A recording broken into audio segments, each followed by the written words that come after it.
Hi, imagine having an AI assistant so smart it understands what you want, responds instantly, and doesn't rely on constant internet connection. Well, it is possible with small language models, also called as SLMs. They are smaller, faster, and designed to change the way we use technology. Let me break it for you. Think of them as a pocket sized Swiss Army blades of AI. They are small, yet powerful, and built for the task at hand. For example, Microsoft recently introduced a small language model series called Phi-3 series. At just 3.8 billion parameters, it's way smaller than traditional large language models. But here's the cool thing, it performs just as well, if not better, than most models, which is 20 times bigger than its size. It's proof that sometimes smaller really is better. Yeah. Here is how it works. While large language models have billions or even trillions of parameters, small language models work with a smaller setup, even in millions or just few billion parameters. Because of this size, they require way less processing power, which means they can work offline or in places where there isn't even a super fast internet. Take for example Microsoft Phi 3.5 mini instruct. This model has just 3.82 billion parameters, which sounds huge, but trust me, in the AI world, this is pretty small. What's wild is that it actually competes with the models which are 20 to 25 times larger than its size. It is efficient and it proves that not always about size, it's how well we use the model. And here is another thing about small language models. They are not just smaller, they are smarter when it comes to focus. Instead of being trained on a general data, like publicly available data, they can be trained specifically on one thing, like healthcare domain or banking or financial or even customer service. So basically, they are like experts in particular area with less effort and faster results. Imagine this like your doctor using a small language model powered assistant to help diagnose the illness faster. It can scan the reports, it can see the patient details with the past history, all the stuff, and it will give the specifically to that particular use case. Or your favorite app giving a super accurate advice in seconds. Because of these models are trained to focus on exactly what they need to do, it is very efficient. In this video, I will show you how small language models can be used in financial domain with real-time scenarios to provide accurate answers by leveraging their understanding of specialized financial knowledge. Hi, if you are new to this channel, I am Dharmendra Kumar, a data engineer. I help solve business problems using data-driven solutions and AI innovations. So now you can see this slide shows the difference between a large language model and a small language model. So a large language model is generally trained on tens of billions of parameters. It requires substantial computer power for training, especially, and then for deployment. So you can't just like with the consumer grade GPUs, you can't deploy any large language model. It requires a substantial amount of computing power or GPU resources in order to get the inference from it. So we know that ChatGPT is a large language model where it was trained on a huge amount of data and it generalizes like it can be used for any kind of work. Like if you do a task like a Python to write a Python code, it will write. If you want to you do analysis on a data, it will do. But now we are going to concentrate on a small language model where it was trained very few billions or even millions of parameters. This can be the one plus point is that this can be trained as well as get inference using a consumer grade GPUs, which is budget friendly, and it is effective for very narrow tasks like or specific tasks. So that is the beauty of small language models.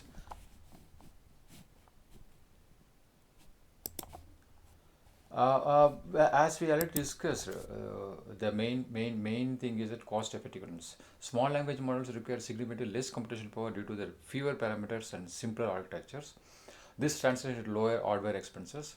They are also cheaper to set up and maintain. That is one main use case here, which less demand for computational resources.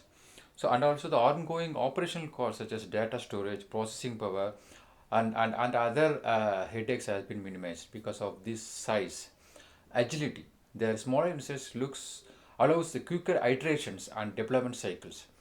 That's one thing we need to consider here. Like, because of the small, so we can iterate faster. We can fine tune according to our needs. If not fits, then you can retune it, or refine the data sets, and make it possible to get your actual output. So this is the main thing, like during business setup, where in order to fit your small language model according to the business use case, then you can iterate over it and then get the specific parameters fine tuned based upon the given data set, and you can get the output. So and you can see, you can have different versions as well. So with the business user, you can consult, and then based upon their requirement, you can change the setup as well. So that's one main thing while using small language models. And also simplicity. Small language models are easy to integrate with the existing business systems without significant infrastructure changes. That is the main thing here. So you don't want to procure a very big GPU, or any GPU clusters. Just with a small or substantially very less GPU power, you can get inference endpoint by deploying the small language models into that. Plus, the fine tuning method or the way is very simpler. Like, with just a collab notebook, you can fine tune the small language model. I will show you how to do it with a simple collab notebook in a free trial with the T4 GPU, which is available free. With that resource itself, we can able to fine tune a small language model on a specific domain. So I will show you how to do that.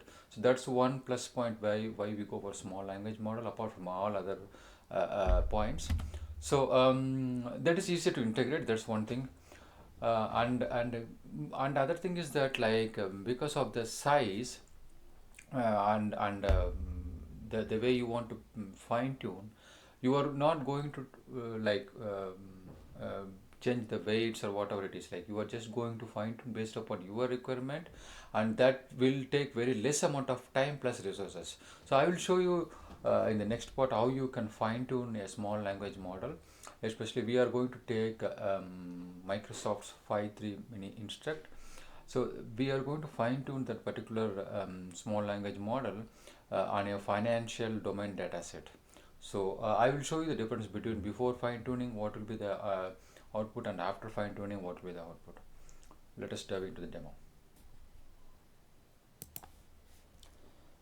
Okay, so now we are going to fine tune Microsoft Phi-3.5 mini instruct on a finance dataset. Okay, so we see the model summary. So you can see like Microsoft Phi-3.5 mini is a lightweight state-of-art open model built upon datasets. Okay, it's trained on synthetic data, public cloud websites. Okay, so these are the model specifications given by Microsoft for this particular model. This is the model data card. If you see the files and versions, the model can fit within 5 plus 3 is 8 GB GPU. So this is a small model. So even with a smaller GPU, we can able to get inference. And this is about 3.82 billion parameters. It's comparatively smaller to larger language models. So here they provided an inference just to test it. So let us ask a simple question.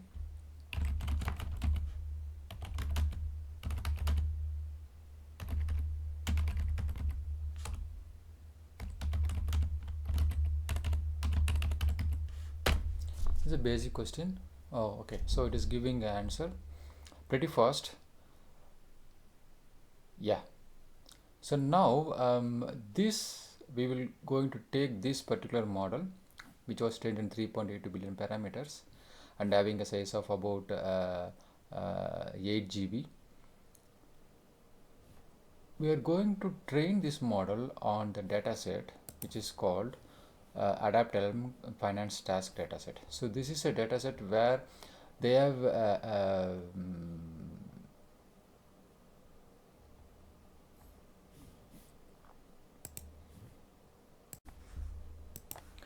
Okay, so let us discuss about the dataset what we are going to use for fine-tuning Microsoft Phi 3.5 instruct.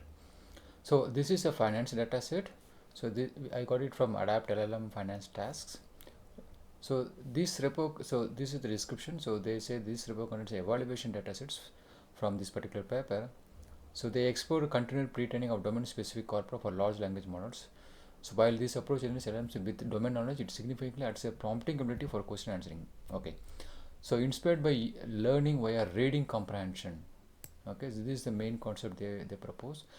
We propose a simple method to transform large scale pre-training corpora into reading comprehension text. So this is a data set which contains 1.49k records. Okay.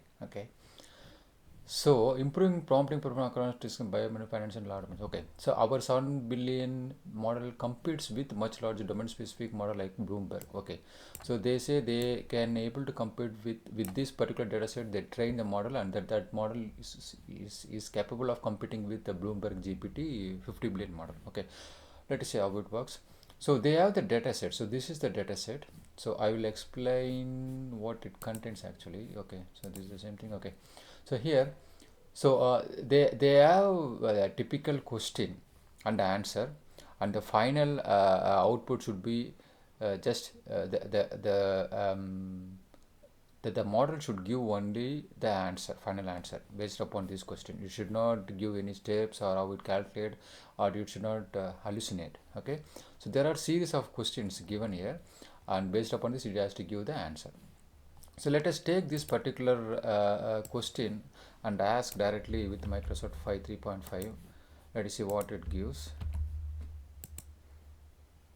Okay, it's trying to answer the question based upon step-by-step process, and then let us see the answer if it gives it correctly. So the percentage change, okay, 37.5. 37.5 is this? Yeah, so it gives correct answer. Let us try one more thing. The model is pretty good actually. Okay, now we have to see whether it gives the answer or not. So the cash 662. Yeah, it is correct. Okay, so we want only the answer. Okay, now let us take the third one.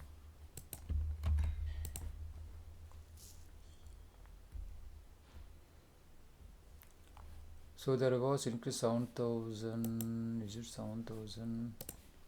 Yes, it's pretty good. So even before fine tuning, we get the answer, but we need the answer in this format. It has to give only the answer for the see how it behaves. Okay, now it started hallucinating. You can see this. So 3 questions it answered correctly, and it started hallucinating. It couldn't able to comprehend, and it is doing something. Yeah.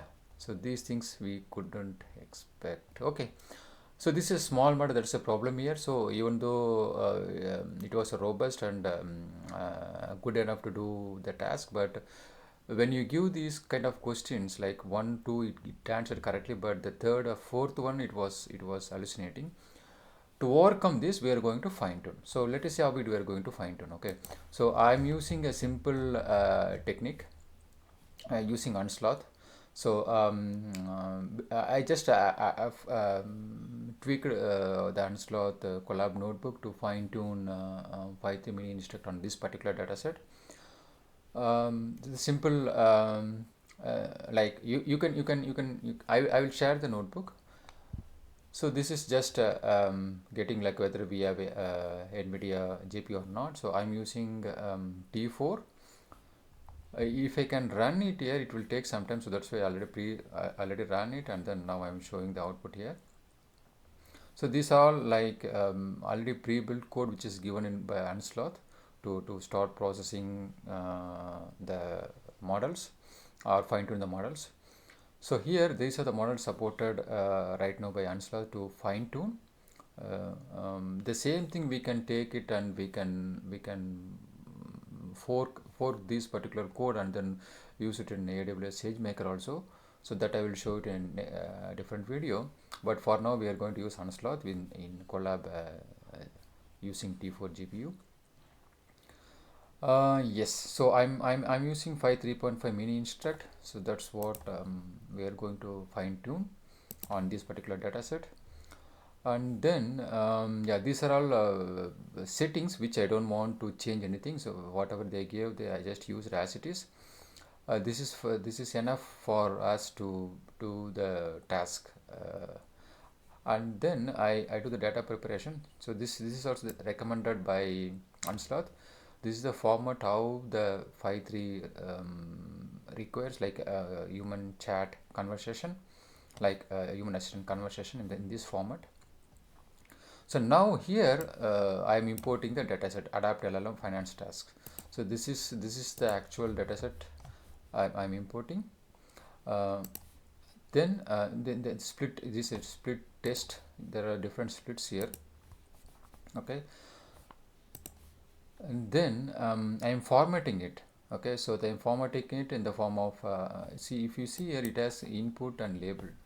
Okay, so I'm formatting it. I'm combining both, and then as in the previous cell, if you see, this is the format it requires, so I'm formatting it. And then just I'm seeing the dataset, like what actually it is. So we have the dataset here, and then Unsloth template. This is the normal template how we need to set up for fine tuning. And then token is here. So these are the trainer, and then these setups I didn't change anything else. If you want, you can change, but it is not advisable. Like if you know what you are doing, then you can do. But whatever they give, it is suitable, like for fine tuning, and it does the required job. So no need to do any changes here. And then showing the memory status. Now I'm doing the training. So it took almost around 10 minutes for me exactly, if I say.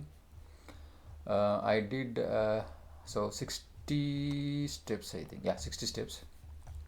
So that was mentioned here, max step 60. Yeah. So 60 steps here, you can see the training loss here. So once I did the one, and then I tested it with the same thing, like with the chat of Phi-3, and then rolling this, mapping all these things, and then gave the question from human, and then value this one, like copy to one question and try to ask the answers. It gave correctly. So you can see the output here. So it is giving the exact answer as we require. Okay, so if it is it doesn't show you any steps, it give only the answers. See here. And try one more thing, same, it give only the answer, it doesn't do any steps, and there is no hallucination. I cross checked with the question itself, the answers are correct. Finally I try to push. So this is the basic example how we can fine tune a small language model, and based upon the requirement. Especially this I used a finance data set, but depending upon your use case, you can change the data set, and then you can fine tune. The main thing here is that, like, you need to prepare a data set in such a way that it should be good enough. So if the data set is good, then the model behavior will also be good. So that's one thing here. And apart from that, while fine tuning, like, we are not going to change the what we can say, the already previously acquired knowledge. So we are just fine tuning it. So fine tuning means, like, we are just asking the large language model to behave in such a way that what is expected, so that we can get a much better answer. So we all know RAG, so retrieval augmented generation. With the combination of retrieval augmented generation and fine tuning, we can achieve much better results. For example, if you are using this particular model fine tuned on a finance data set, And if you want to go through these kind of documents, if you see here, these are all like, finance related questions. So if you see here, these are typical financial analyst or some equity analyst asking questions on the documents, or going through the documents. It's the same set of documents, okay, same kind of questions and answers. So now if you fine tune this particular type of a small language model, especially the Phi-3, on this particular data set, and then that particular fine-tuned model can be used in a retrieval augmented generation. So that will give more better, much better answers to the users compared to a general large language models. So this is my take in this one. Yeah, so this is what I want to share with you today, and in the next video I will share you like how you can take this model and get inference in a GPU, and also I will try to show you how you can fine tune the same model in Amazon SageMaker. Thank you.